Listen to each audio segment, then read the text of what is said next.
everyone, welcome. Today we are going to talk about our second day on our very first Royal Caribbean cruise, Utopia of the Seas. So, and really to start off, we're going to kind of wrap up what we did on embarkation day.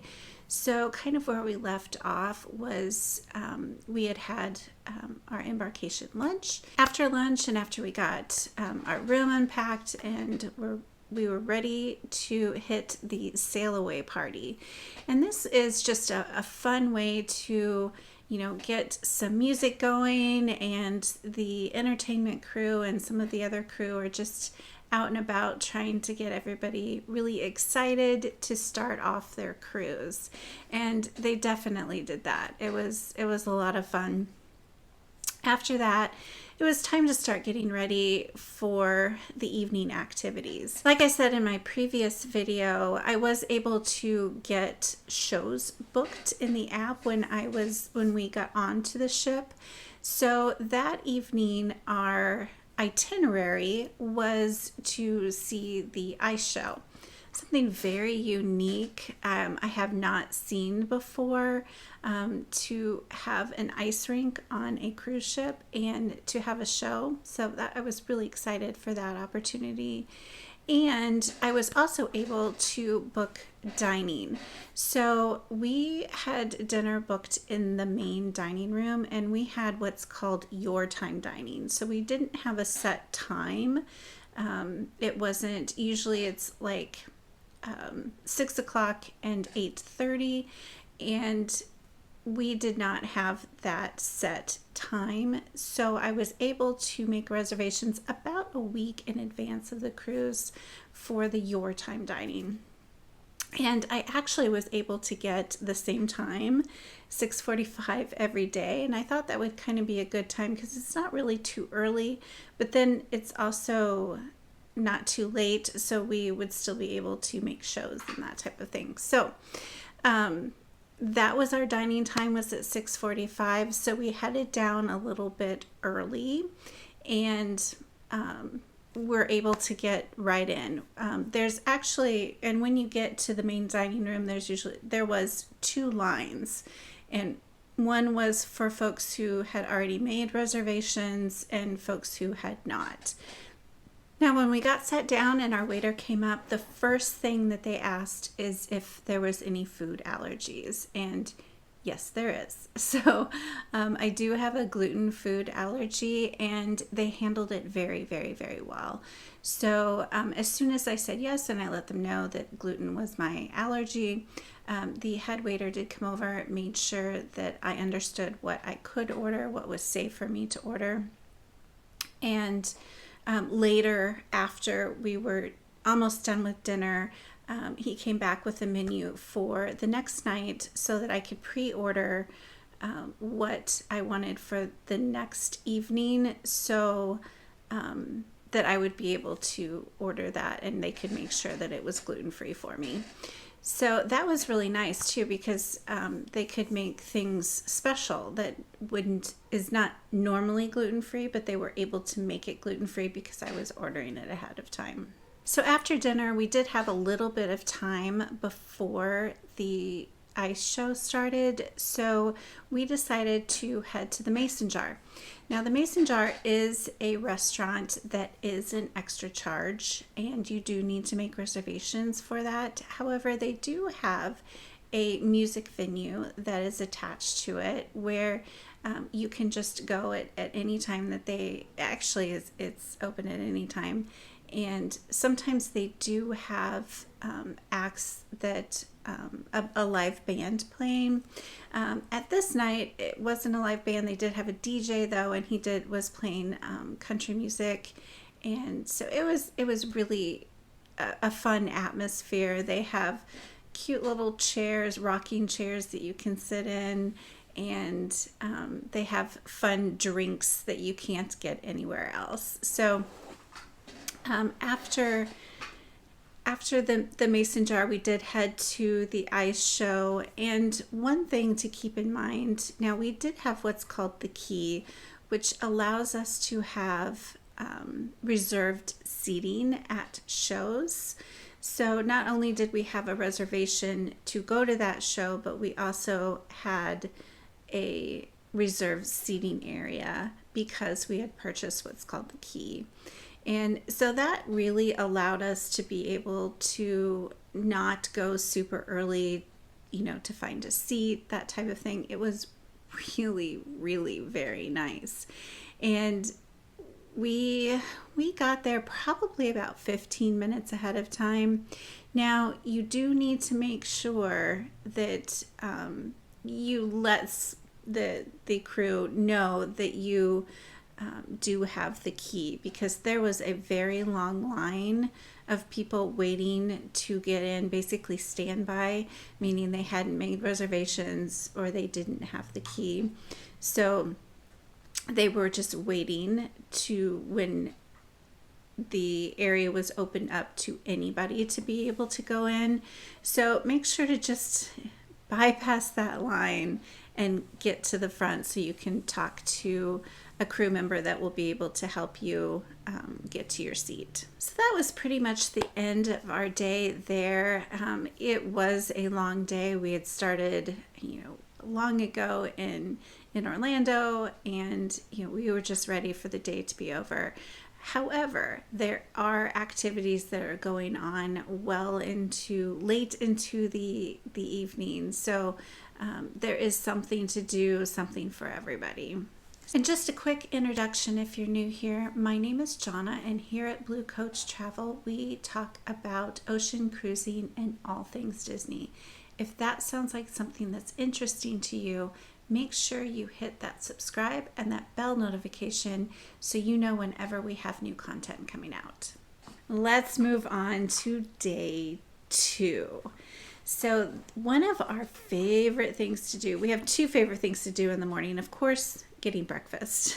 We love breakfast. It is probably our favorite meal of the day, and we really do look forward to that. But number 2 is, with breakfast, you got to have coffee. Now, we had purchased the deluxe beverage package, which does include, it's not just alcohol, it does include other specialty drinks as well, and one of them is specialty coffee. Now, with Utopia of the Seas, they have their own coffee shop, and they also have a Starbucks. Now, the deluxe beverage package, actually any beverage package, doesn't include Starbucks, but it does include the Royal Caribbean's coffee shop. And strangely enough, they were serving Starbucks. So what the difference would be, I'm sure it's probably not as big of a menu as Starbucks would have. But otherwise, we were getting Starbucks coffee. So we started there, and then we went to breakfast, and we decided to go to the Windjammer, which is the buffet on Utopia. Now, this was a port day, and it was probably around 8 o'clock when we were scheduled to debark around 9 o'clock, I believe, if I'm not mistaken. So it was pretty busy, but there is a tip. Most people, when they were going into the Windjammer, go to the right. And if you head to the left, it's not nearly as busy. In fact, when I was there, there was hardly anybody else there with me. And so you had pretty much your pick of anything. So just pro tip, don't follow the crowd, go the opposite way of the crowd. The food is the same either side, so go the other way so you don't have to deal with a lot of people. One thing that we like to do is to get an omelet, and what they had on this particular ship was they do have an omelet station, and you get to pick the ingredients that you want in there. They kind of just checked off everything you wanted. They would place the order for you and give you a beeper to let you know when your food was ready. So that gives you the opportunity to kind of just go around the buffet, grab anything else that you would want, and soon after that, the omelet was ready. Now I will say the omelet was very tasty and nice and hot. For the rest of the food that I was able to get on the buffet, it was pretty much lukewarm. There is one thing I will say, as I've talked about before, I do need to eat gluten-free, and there was on the labels above the food did indicate which foods were gluten-free, so I was able to safely eat there as well. Now there are beverages that are included. You do have regular coffee and hot tea that's available, and also juice.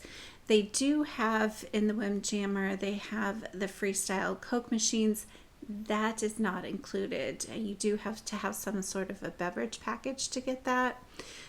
Since we had the deluxe package, we did get the soda included, and you do need to have a cup because you have the cup, then you can get the to get the soda, and the cups can be just picked up at any bar. Now, as I said, this was a port day, so and we were ported in Nassau, Bahamas.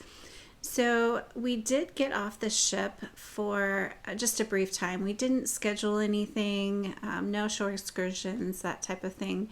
We've been to the Bahamas a few times, so we got off because I had heard that they had done some renovations to the port area, so I just wanted to go and check it out. It did look quite a bit different. There was different shopping areas, some food options, as well as some excursions. And just outside the port area, there is more shopping, more food options, and then of course the famous straw market. Now, as I said, there was an area to purchase excursions. Now, they definitely will be cheaper there than they would be if you purchased them through the cruise line. However, I would not suggest doing that. I don't do that because if you purchase it through the cruise line will make sure that you get back to the ship. And if you are, purchase it outside of the cruise line, you don't have that guarantee. So, and the ship will not wait for you.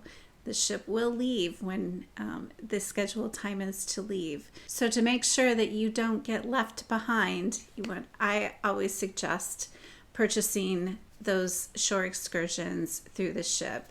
And this is definitely a stop and a port that I would say a shore excursion is a good idea. Because you do have that shopping, you do have those restaurants and those types of things right there, right off the ship. But if you want to go and explore a little bit more and maybe see Atlantis or something like that, a shore excursion would definitely be beneficial. There were a few other ships that were at the port as well. We did get to see the Disney Wish, it was there, and also a few Carnival ships, including our ship. There was probably about five or six ships that were docked at Nassau for the day. Now, since we have been to Nassau before, we decided that we were going to take the opportunity to enjoy the ship a little bit. And that is something that you can do as well. If you look at a port and you're really maybe not interested in going ashore, or maybe you've been to that port before and you've seen what you can see and you don't really want to get to see that again, don't think of it as a wasted day. Think of it as a way that you have the ship to yourself. Well, not literally to yourself, because other people have this thought as well, but it will be much emptier than a normal ship day would be. So this was an opportunity that we took to spend some time at the pool. We were easily able to find a lounger and were able to enjoy the pool area and had a really nice day, just kind of hanging out. Now, one pro tip is to take a nap in the afternoon. That way you can enjoy the morning, the daytime, and still be able to enjoy some evening activities as well. So after our nap time, for our evening activities, we had reservations in the main dining room, and we also had reservations at the production show called All In. Before dinner, we decided to stop and have an espresso martini, and they have those all over the ship. They were in machines, but I had heard that the best were at the Giovanni's restaurant, and even though that restaurant is an extra charge restaurant, is one you make reservations for in advance, they do have a bar area that you can go into without any type of reservation. And the espresso martinis that they made them actually from scratch, so it wasn't coming from those machines, and it was quite delicious. It was definitely worth the stop into the Giovanni's Lounge. Now, the dinner I had ordered the day before, like I'd said, so they could make it gluten-free for me. The head waiter even surprised me with a gluten-free appetizer, so that was very nice. I got to also have French onion soup, which I don't usually get to have, but they had made it with gluten-free bread instead of the regular bread. And not only did I have my entree, but I got to have dessert. Now, after dinner, while we were waiting for the show to start, we did stop by the Schooner's Lounge because they had a piano player playing that evening. So we got to sit and listen to that for a little while, which was very nice, and then made our way to the main theater for the production show for that evening. Again, we had reserved areas, and it was very confusing right when you get up there because there's a lot of people, again, waiting for that standby entrance. So, make sure that you find those crew members, let them know that you have the key if you have purchased that, so they will direct you to the area where you need to go. So that pretty much wrapped up day number 2. It was a pretty great day, just being able to hang out a lot at the pool, having a great dinner and watching a nice show. So next video, we'll talk about how we spent day 3, which was our ship day. And if you would like some help planning your next cruise vacation, Disney vacation, or any vacation, make sure to check out the link in the description box below. There's a link to schedule a complimentary consultation where we will help to make your vacation dreams come true. And don't forget to hit that like and subscribe button. Until next time, bye everyone.